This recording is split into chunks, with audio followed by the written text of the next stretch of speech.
Morning. Friday. Today is January 29th, and I'm going to kick off the show with a quick shout out to my bros, Mr. Wim, who sent me this hat. And he sent it to me because I don't have any blue themed hats that match my blue shirt here. So Wim sent me the hat, and I appreciate that. It was embroidered by none other than Doug at Happy Stitches Embroidery. Great quality, fast turnarounds, easy to communicate if you need embroidery work. They're on social media. If you need pinstriping or graphics work up in Northern California, hit up Mr. Wim. Moving on to today's episode, we're going to continue on with that Delta Cruiser frame. Basically, in part one, I showed you the fabrication start to end. Part two, we're going to go over the plate work. I myself haven't done a lot of plate work. I've done a couple bikes in the past where it's just single plate.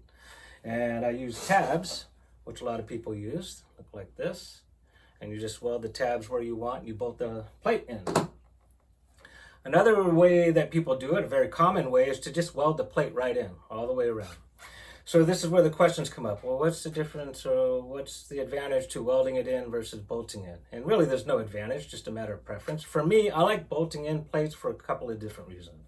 One, it's clean. Secondly, the hardware adds a little bit of addition to the overall look of a custom bike, something else to look at. And if you get fancy with your hardware, whether it's anodized or gold plating, copper plating, chrome plating, adds a nice touch. So I've never done dual plating, which is basically taking two plates and you put a spacer in between, you have a plate on each side. And I'm not saying I invented this process. I was just staring at the frame. And there's a lot of times when you're working on a project, you'll just look at it and you just be like, oh, what can I do to make that work? And that's what I'm about to show you today. So let's go ahead and get things started, hit the shop, and see what's happening with Peak Cycles. And on to part two of this one-off here. And a mock-up on the ground with the actual wheel set. I actually have this wheel set in the shop for mock-up purposes only. You can see it just has a single-speed, simple hub there. But what we're looking for is to make sure that this frame is sitting at the right height and that the dropouts are in the proper position. Now, if I lower this camera all the way down, you can see there is a gap. Put the tire on, and we should be where we want to be. So what we're going to do next are these tank plates. Move it to the table. Keep it going. So before we take it to the table, we're going to mount this plate up right about like that. We're going to fabricate two pieces of mounting hardware. One's going to go right here, the other one's going to go right about there. It's basically a spacer that's going to mount both plates side by side. And let's go ahead and hit it. If I get through this day, I'll be stoked. Here we go.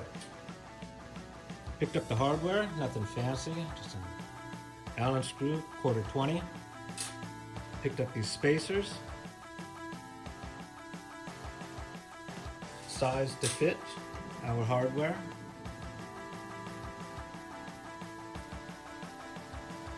And what I'm going to do is take this thick gauge chromoly and cut pieces the same width as our sleeves, which essentially looks like this.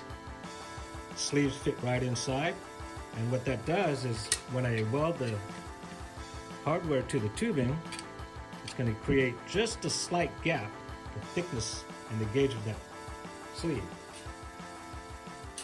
Once we have them in place, we'll run the bolts through and they'll mount side by side, right about like that.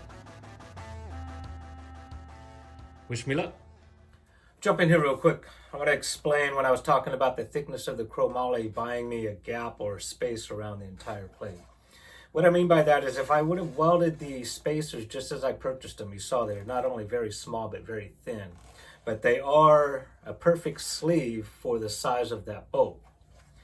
By setting them inside the chromoly, it bought me some thickness to where when I weld it to the frame, it pushes where I need to drill the hole for the plate down. If I would have welded that spacer as is, as thin as it is, to the frame, it would have brought the hole up on the edge of the plate up and it would have been too close to the edge, if that makes sense. You'll see more of it here in just a minute. Keep it going.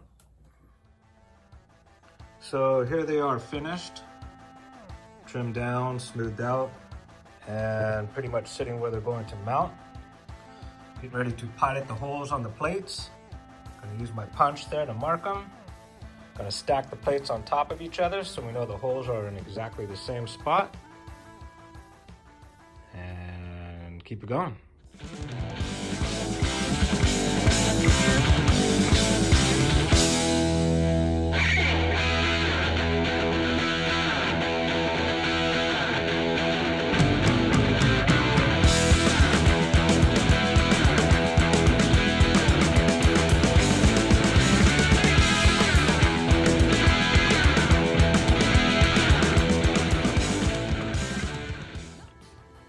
Boom. Pretty happy with that.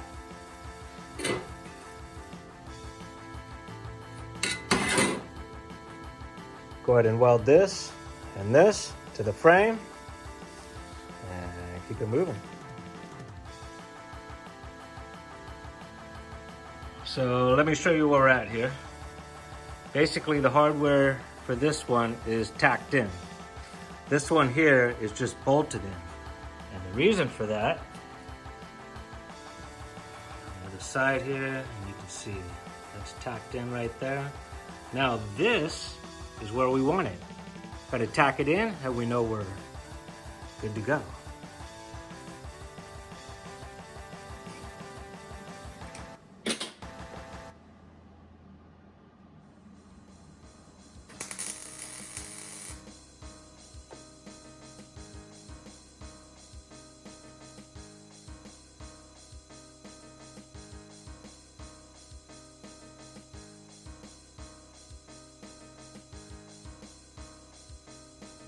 Okay, I'm so stoked on this that I'm not gonna bolt them all the way in, as I'm afraid those tacks are gonna fail on me in the process. So we're gonna weld them all the way in and then we'll bolt it down. Meanwhile, man, did I get lucky or what? Talk about getting lucky. I know I have a few hours under my belt of fabrication, but I still get lucky. Basically, it is so hard to get a perfect bird's eye view of centering over the top of the tube because it's on the inside of the triangle. You can't look over it. And yes, I did measure it with a caliper and I marked it, but it's so hard to take that hardware, which is round, and put it on top of another piece of round and make sure that it's centered and you don't have the plate off to one side or the other. And so when I did that, I actually expected to have to redo one of them at least more than once. Both of them, I nailed it right down the middle and I got lucky. Some days go that way, other days not so much. Let's keep it going. All welded in. Nothing fancy. We're gonna let those cool and get started on these. Gotta do the same thing.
There's a quick look of the side skirts mounted to the rear of the frame, and I wanted to touch on that when I'm drilling out those plates. I actually have them stacked. I don't know if you can see that in the video, that's why I'm talking about it now, but I stacked them together line them up, clamp them down on the table, and I make a point of having them clamped on the table. I'm using the corner of the table so I can reach each hole without having to release or move it. You don't want to drill a hole, release it, move it around, drill another hole, because then you're risking the fact that the plates are going to slip and just move, even just a little bit. So I make a point of clamping them down and be able to reach each hole as I'm drilling. Since that shot there, I put all the plates on, dual plates, both sides, the wheels, it's on the ground. One last mock-up, and should we take a look at it one more time?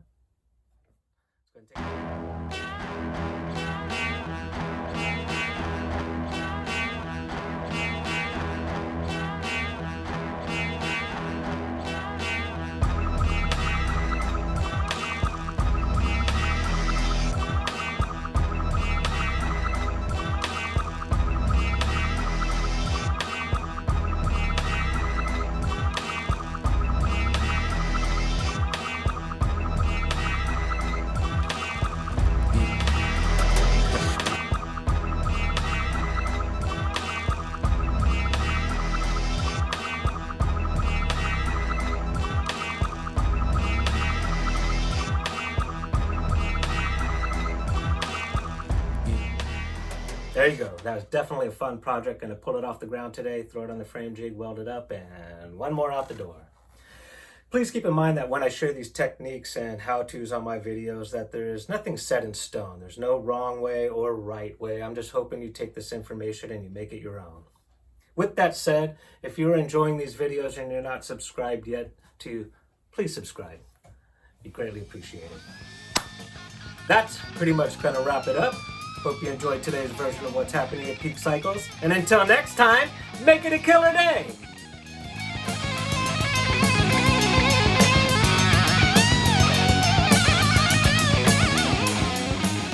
And sometimes you just kind of stare at things and think, how am I going to do that? And a lot of people, they use tabs. They basically take a tab and weld it on.